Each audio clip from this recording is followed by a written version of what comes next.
students, today we will read about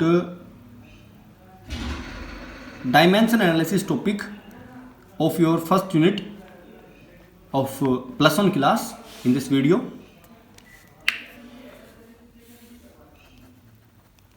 first of all, कोई भी dimensional formula अगर हम एक्सप्रेस करना चाहें, बस उसके बारे में बताना चाहें, तो हमें क्या चाहिए होता है और किसके बेसिस के ऊपर इसको रिप्रेजेंट किया जाएगा। हमारे पास 7 फंडामेंटल क्वांटिटीज हैं। 7 fundamental quantities: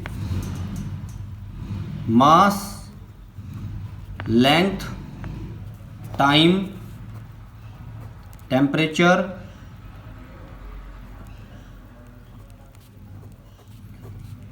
quantity of matter,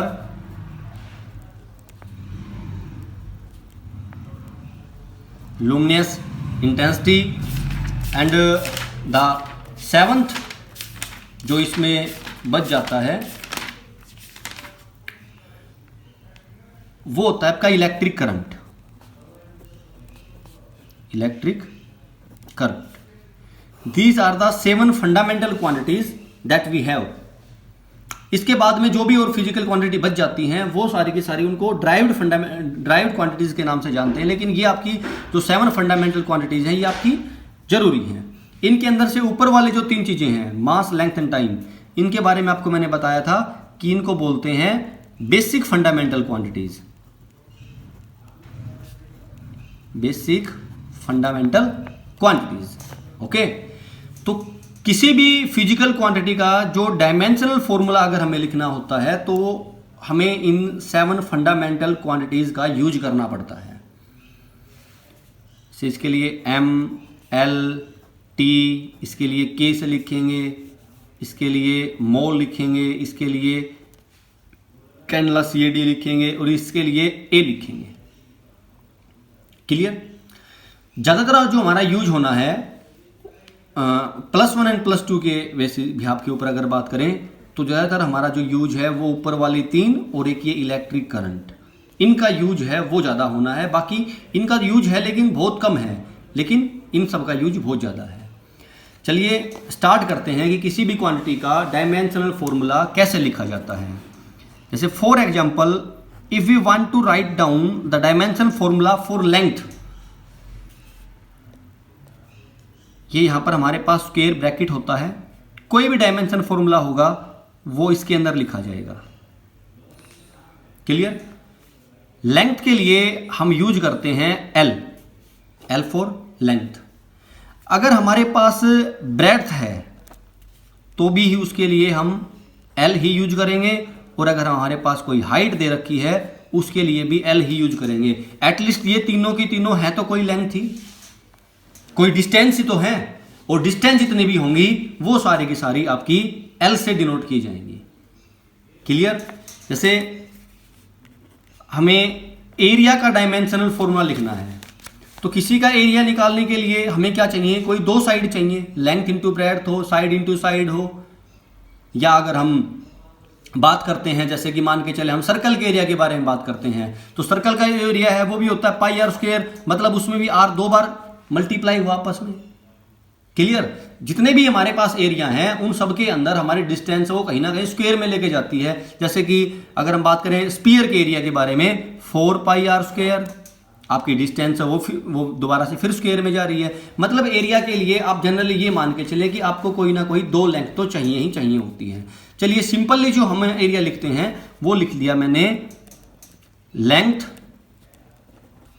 into breadth. For length I return above L and for breadth also L into L square. So this is the dimensional formula for area. आप इसका use केवल उस time पे करेंगे जिस time पर इसके बारे में जिक्र किया गया हो। बाकी जो मास और टाइम है उसको आप इसके साथ में लिख सकते हैं आराम से। कैसे लिखेंगे? m⁻⁴ L² T⁻⁴. As we know that the number that has a power as 0 is equal to 1, तो इनके मल्टीप्लाई करने के बाद कोई फर्क तो हमें नहीं पड़ेगा हमारी क्वांटिटी के ऊपर, हमारी वैल्यू के ऊपर, लेकिन डायमेंशनल फॉर्मूला एक सही मैनर में लिखा जा सकता है। आगे चलते हैं। अगर हम बात करें वॉल्यूम के बारे में, तो वॉल्यूम के लिए हमें कोई 3 साइड चाहिए, चाहे किसी की भी वॉल्यूम निकालनी हो हमेशा हमारे सामने साइड का क्यूब ही होता है, या हाँ साइड का क्यूब मान के चलें, या फिर ये मान के चलें कि आपको कोई 3 साइड चाहिए, जैसे कि लेंथ भी चाहिए, ब्रेड्थ भी चाहिए और हाइट भी चाहिए। अगर हम बात करें स्फीयर के वॉल्यूम के बारे में, what was that 4π3 πr cube. यहाँ पर हमारी डिस्टेंस के क्यूब हो रखी है, मतलब कोई 3 डिस्टेंस, r एक डिस्टेंस हो जाती है, r एक डिस्टेंस है, r एक डिस्टेंस है। इसी मैनर से वैसे तो स्फीयर के लिए तो r की वैल्यू सेम है, लेकिन कोई ऐसी चीज हमें मिल जाए जिसमें लेंथ, ब्रेड्थ एंड हाइट तीनों अलग अलग दे रखी हो, तो उन तीनों को हमें इंडिविजुअली मल्टीप्लाई करना पड़ेगा। अगर क्यूब हमें दे रखा है तो side into side into side आपस में मल्टीप्लाई करना पड़ेगा, तभी जाके हमारी वॉल्यूम निकलेगी। तो वॉल्यूम के लिए लेंथ के लिए मैं L लिखता हूं, ब्रेड्थ के लिए भी L लिखता हूं, और जो मेरी हाइट है उसके लिए भी L लिखता हूं। तो आपकी वैल्यू क्या हुई L क्यूब। अगर इसको हम इस फॉर्म में लिखें तो कैसे लिखेंगे, m0 L cube T note. Okay, इस तरीके से आप इनको लिख सकते हैं, एक्सप्रेस कर सकते हैं। आगे हम चलते हैं। आगे हमारी जो वैल्यू आती है दैट इज डेंसिटी। डेंसिटी का फॉर्मूला क्या होता है? डेंसिटी के लिए फॉर्मूला होता है मास डिवाइड बाई वॉल्यूम। मास के लिए क्या लिखेंगे, ऊपर मैंने बताया आपको मास के लिए क्या लिखेंगे m, और वॉल्यूम के लिए क्या लिखते हैं, यहां पर ये रहा L क्यूब, तो L क्यूब। अगर इसको सोल्व करेंगे तो क्या वैल्यू आएगी, m L raise to power -3। ये आपका डायमेंशनल फॉर्मूला किसके लिए, आपकी डेंसिटी के लिए। अगर t भी लिखना चाहें तो t मल्टीप्लाई करके उसकी पावर यहां पर 0 आप कर सकते हैं, कोई दिक्कत वाली बात नहीं। ओके, फोर्थ अगर बात करें, हम बात करते हैं अब स्पीड के बारे में। स्पीड या फिर वेलोसिटी, दोनों का डायमेंशन फॉर्मूला बिल्कुल सेम होता है। हमने वैल्यू लिखी इसकी, इसका फॉर्मूला लिखा डिस्टेंस डिवाइड बाय टाइम, या फिर ऊपर हम डिस्प्लेसमेंट भी लिख सकते हैं। तो चाहे डिस्टेंस हो चाहे डिस्प्लेसमेंट हो, वो एक तरह की होती तो लेंथ ही है। उसके लिए हमने लिखा m, और जो हमारा टाइम है, टाइम के लिखा t।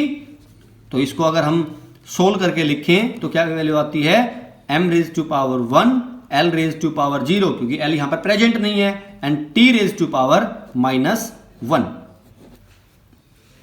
अगर आपका t डिनोमिनेटर में है तो अगर हम उसको रेसिप्रोकल करेंगे, उसको ऊपर लेके जाएंगे तो उसकी पावर -1 हो जाती है, तो उसको मैंने -1 के नाम से लिख दिया।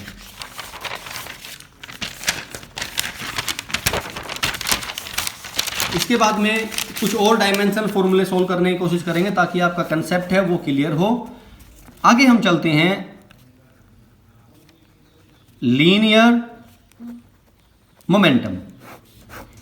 लीनियर मोमेंटम हम 9th क्लास के अंदर पढ़ लेते हैं, क्योंकि इस वीडियो के अंदर हम सिर्फ उन्हीं फॉर्मूलाज के बारे में बात करेंगे जिनको हम पहले पढ़ चुके हैं, जो हमने पढ़े नहीं है, जिनको समझा ही नहीं है कि फॉर्मूला कहाँ से आया, किस चीज़ का है, तो उसको सोल्व करने का सोल्व करने का कोई फायदा नहीं है। तो हम केवल वही पढ़ेंगे जो हम पीछे पढ़ चुके हैं। जैसे 9th क्लास के अंदर लीनियर मोमेंटम का टॉपिक आया था, इसको स्मॉल p से लिखते हैं, वेक्टर क्वांटिटी होती है, और इसका फॉर्मूला क्या होता है, मास इंटू वेलोसिटी। ओके, तो चलिए इसका डायमेंशन फॉर्मूला लिखें हम। मास के लिए कैपिटल M, वेलोसिटी के लिए अभी हमने पिछली वीडियो के अंदर सोल्व किया था। एक मिनट, सॉरी यहां पर गलत हो गया है हमारा टॉपिक। जो डिस्टेंस है इसके लिए हम L लिखेंगे यहां पे। ओके, आपके M की वैल्यू 0 रहेगी, सॉरी फॉर दैट। मास के लिए M लिखा, और आपकी जो वेलोसिटी है उसका डायमेंशन फॉर्मूला क्या है, L T -1, L T raise to power -1। तो ये आपका एक नया डायमेंशन फॉर्मूला हो जाता है, M raise to power 1 L raise to power 1 and T raise to power -1। ये आपका अलग डायमेंशन फॉर्मूला इसके लिए बन गया। इसके बाद हम बात करते हैं एक्सेलरेशन के बारे में, एक्सेलरेशन के बारे में। इसका फॉर्मूला क्या होता है? Velocity divide by time. Velocity के लिए डायमेंशन फॉर्मूला क्या है? L raise to power 1 T raise to power -1। m के लिए कोई पावर नहीं है तो उसकी पावर आप 0 लिख सकते हैं, and multiplied by t। So m raise to power 0 L T raise to power -2। t raise to power -1 आपके पास पहले से है। अगर आप इस t को ऊपर लेके जाते हैं न्यूमेरेटर के अंदर तो इसकी पावर -1 हो जाती है। t raise to power -1 multiplied by t raise to power -1 is equal to t raise to power -2 and L raise to power 1। ये आपका इसके लिए फॉर्मूला बन गया। Okay, next is acceleration due to gravity. देखिए, चाहे आप सिंपली एक्सेलरेशन की बात करें और चाहे एक्सेलरेशन ड्यू टू ग्रेविटी की बात करें, आपका जो डायमेंशन फॉर्मूला है वो दोनों के लिए बिल्कुल सेम है, कोई चेंजमेंट नहीं है। आगे हम बात करते हैं फोर्स के बारे में। फोर्स का के लिए फॉर्मूला क्या होता है? Mass into acceleration. मास के लिए कैपिटल M, एक्सेलरेशन के लिए जो आपने फॉर्मूला अभी निकाला है simply L raise to power 1 T -2 लिख सकते हैं, चाहे आप पूरे के पूरे फॉर्मूले को यहां पर लिख सकते हैं M raise to power 0 L raise to power 1 and T raise to power -2। So your answer is M raise to power 1 L raise to power 1 and T raise to power -2। M raise to power 1 multiplied by M raise to power 0, दोनों की power add होने के बाद आपका M raise to power 1 यहां पर रह जाता है और आपके पास फोर्स के लिए डायमेंशनल फॉर्मूला बन जाता है। Okay, next is impulse. Impulse का मतलब क्या होता है? A force that is exerted for a very short time is known as the impulse. So its formula is force multiplied by time. Force के लिए डायमेंशन फॉर्मूला क्या है? M raise to power 1 L raise to power 1 T raise to power -2 multiplied by 4 time T। So your dimension formula is M raise to power 1 L raise to power 1 and T raise to power -1। This is the dimension formula for impulse. The next is pressure. Pressure. What is the formula for pressure? It is force per unit area. What is the dimension formula for force? ऊपर हमने solve किया है M raise to power 1 L raise to power 1 T raise to power -2 divide by for area it is L raise to power 2. So your new formula that is the answer for dimension formula of pressure M raised to power 1 L raised to power -1 and T raised to power -2।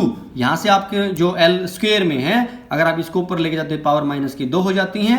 L raised to power 1 and L raised to power -2 are in the multiplying, so L raised to power -1 यहां पर आपका बच जाता है। Okay, इसके बाद में हम किसके ऊपर चलेंगे? यूनिवर्सल ग्रेविटेशन कांस्टेंट, जिसको G से लिखते हैं। देखिए, आपका जो यूनिवर्सल ग्रेविटेशन कांस्टेंट है वो आया कहां से था? पहले आप ये बात याद रखें, ग्रेविटेशनल फॉर्मूला होता है न्यूटन्स लॉ ऑफ ग्रेविटेशन। वहां से फॉर्मूला हमारे सामने आया F is equal to capital G m1 multiplied by m2 divide by r square. The force of attraction between any two objects is directly proportional to product of their masses and inversely proportional to square of distance between their center. Clear? आपको G के लिए dimensional फॉर्मूले की value निकालनी है, तो आप इसको इस साइड में रखें। बाकी जो भी आपके पास पैरामीटर उनको लेफ्ट हैंड साइड लेके जाएं। F r square divide by m1 m2। देखिए, अब इसको डायमेंशन फॉर्मूले में कन्वर्ट करते हैं। फोर्स का डायमेंशन फॉर्मूला क्या होता है?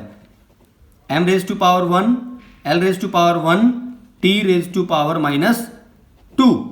और यहां पर हमारी जो एक लेंथ, अकेली लेंथ अगर दी हुई होती है उसके लिए हम L लिखते हैं, लेकिन यहां पर इसका स्क्वायर है तो हम इसका भी स्क्वायर कर देते हैं, divide by mass M and m2, उसके लिए भी M क्योंकि मास अलग अलग हो सकते हैं लेकिन उनका डायमेंशन तो सेम है।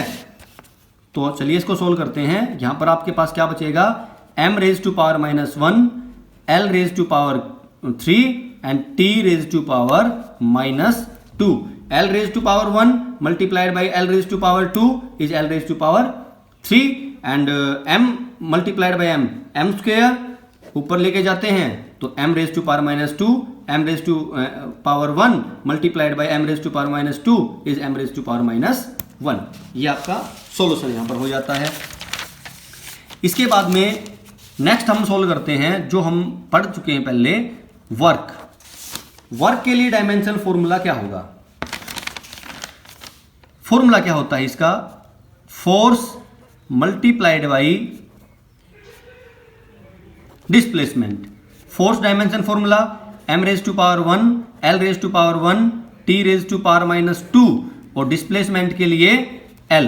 तो आपके लिए आपकी वैल्यू क्या बनी, m raise to power 1, l raise to power 2 and t raise to power -2। This is the dimensional formula for work. Energy की अगर हम बात करें, एनर्जी के डायमेंशनल फॉर्मूला निकालने की बात करें तो एनर्जी के लिए डायमेंशनल फॉर्मूला वर्क के डायमेंशनल फॉर्मूले के बिल्कुल सेम है, क्योंकि हमारे पास एनर्जी के लिए कोई स्पेसिफिक फॉर्मूला नहीं है। उसके लिए हमें वर्क डन का ही फॉर्मूला यूज करना पड़ता है, मतलब जिस हिसाब का हमारा टॉपिक होगा। जैसे फॉर एग्जांपल चार्ज से रिलेटेड है तो वर्क डन का अलग फॉर्मूला बनेगा, अगर डिस्टेंस से रिलेटेड है तो वर्क डन का अलग फॉर्मूला बन जाता है। तो जिस कंडीशन का हमें टॉपिक करना होता है उसी कंडीशन के अंदर हम वर्क डन का फॉर्मूला पुटअप करते हैं और वहीं से हमारी एनर्जी की वैल्यू निकल जाती है। Okay, next is power. Power is work divide by time. तो वर्क डन का आपके पास डायमेंशन फॉर्मूला है m raise to power 1, l raise to power 2, t raise to power -2 divide by time के लिए आपका t हो जाता है, सभी को स्क्वायर ब्रैकेट के अंदर बंद करते चलें। m raise to power 1, l raise to power 2 and t raise to power -3। This is the dimensional formula for power. इसी हिसाब से जो आपकी बुक के अंदर एक्सरसाइज दे रखी हैं उस हिसाब से आप इसी पैटर्न को आगे फॉलो करते रहें और अपने डायमेंशनल फॉर्मूला निकालते रहें।